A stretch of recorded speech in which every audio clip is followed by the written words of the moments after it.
बिस्मिल्लाहिर्रहमानिर्रहीम, अस्सलाम वालेकुम। हम डिस्कस कर रहे हैं सप्लाई चेन मैनेजमेंट में second chapter supply chain performance achieving the strategic fit and scope.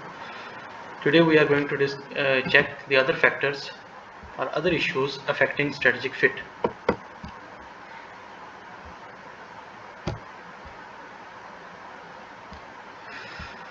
So the other issues which are affecting strategic fit are the multiple products and customer segments, product life cycle, and competitive changes over time of the globalization. So let's discuss them one by one. Multiple products and customer segments.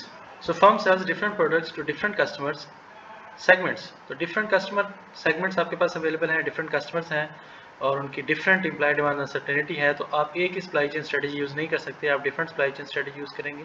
And the supply chain has to be able to balance the efficiency and responsiveness given its portfolio of the products and customer segments. हम example ले सकते हैं जी, Levi's की दो type की jeans बना रहा है लिवाइस, जो है एक स्टैंडर्ड जीन्स और एक कस्टमाइज जीन्स. अगर स्टैंडर्ड जीन्स की बात करें तो इसमें अनसर्टेनिटी लो है, लीड टाइम ज़्यादा भी हो सकता है और प्रोडक्शन जो है वो ज़्यादा क्वांटिटी में भी की जा सकती है क्योंकि स्टैंडर्ड है, इसमें फ्लक्चुएशन नहीं आ रही है. तो इस टाइप की स्टैंडर्ड जीन्स के लिए they can go for efficient supply chain. इसके अदर एंड पे देखें तो कस्टमाइज जीन्स जो प्रोवाइड कर रहे हैं वो कस्टमर टू ऑर्डर है, मेक टू ऑर्डर प्रोडक्ट्स हैं, फ्लक्चुएशन काफ़ी ज़्यादा है, कस्टमर एम्प्लॉयड अनसर्टेनिटी जो है वो भी काफ़ी ज़्यादा है. तो इस अनसर्टेनिटी को मीट करने के लिए they must have to go for efficient supply responsive supply chain, they have to go for responsive supply chain. उन्हें लीड टाइम भी रिड्यूस करना होगा, कस्टमर की डिमांड को मीट करने के लिए fastest mean of delivery provide करनी होगी, अपने एम्प्लॉयज़ को भी ट्रेन करना होगा कि वो डिफरेंट टाइप की जीन्स डिफरेंट कस्टमर्स के लिए डिफरेंट टाइप की जीन्स प्रोवाइड कर सकें. So that's why for customized jeans they have to go for responsive supply chain and for standard jeans they have to go for efficient supply chain. So two approaches है यहाँ पर, जैसे first हमने discuss की different supply chain for different products के, standard के लिए अलग बना ली, कस्टमाइज जीन्स के लिए अलग सप्लाई चेन स्ट्रेटजी है वो इवॉल्व कर ली. ये दूसरी ऑप्शन ये होती है कि tailor supply chain to best meet the need of each products demand, कि कस्टमर को प्रोडक्ट की जो डिमांड है उसके अकॉर्डिंगली कुछ ऑपरेशंस के अंदर different supply chain strategy use कर लें और कुछ ऑपरेशंस में एक ही जैसी सप्लाई चेन स्ट्रेटजी यूज़ करें.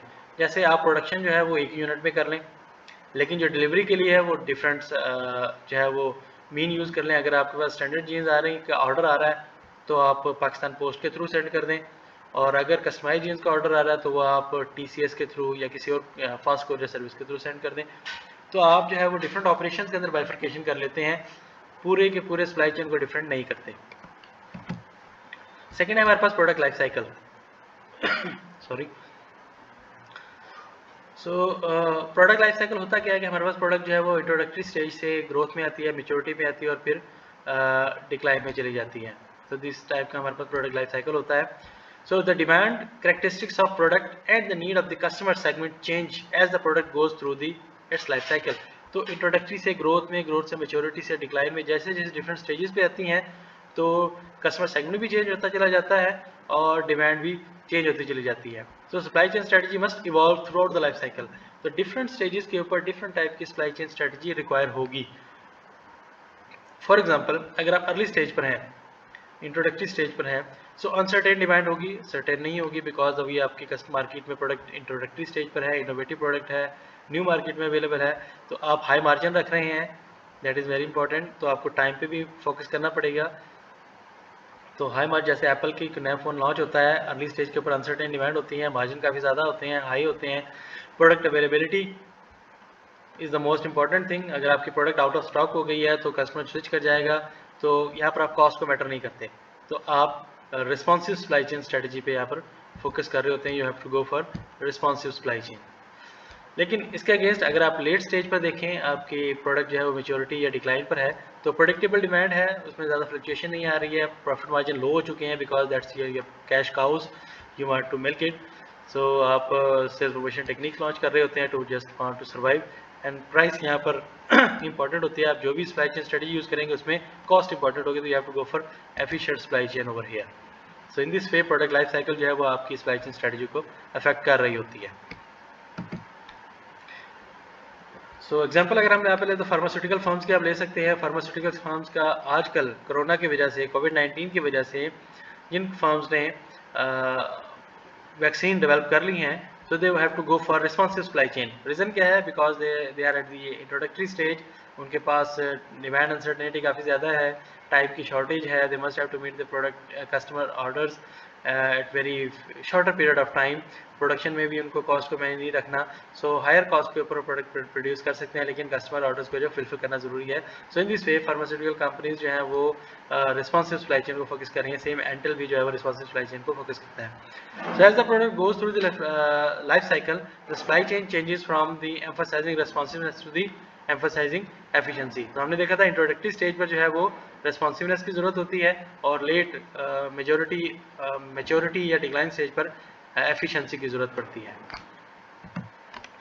थर्ड फैक्टर जो कि इफेक्ट करता है आपके सप्लाई चेन स्ट्रेटेजिक फिट को, आपकी कंपैरेटिव स्ट्रेटजी और सप्लाई चेन स्ट्रेटजी के फिट को इफेक्ट कर रहा होता है, वो है कंपैरेटिव चेंजेस ओवर टाइम. कि जैसे जैसे मार्केट में चेंजेस आ रही होती हैं, कंपैरेटिव प्रेशर जो है वो भी चेंज हो रहा होता है.